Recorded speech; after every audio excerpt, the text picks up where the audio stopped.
Quiero cantarle, mujer, a tu eterna lozanía, una simple serenata, al son de tal letanía, cauce de río vertido, en el confín de un abismo, y en su osadía quizás, llega tu vejez un día.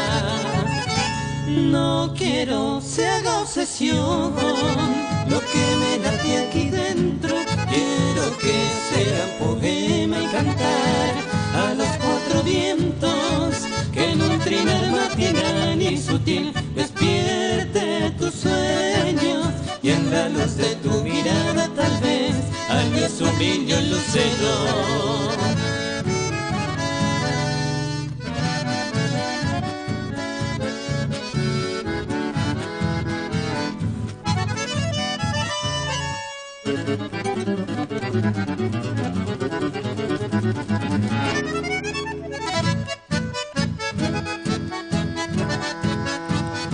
Si en un clavel yo pudiera mostrarte mis pensamientos, o en una rosa de otoño contarte de mis anhelos, sabrías que en un jardín de ilusión lleno de sueños espero. Ven hasta este corazón de pasión, haz que florezca este sueño.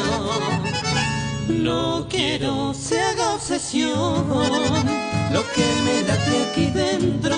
Quiero que sea poema y cantar a los cuatro vientos, que en un trinar matinal y sutil despierte tus sueños, y en la luz de tu mirada tal vez halle su brillo lucero.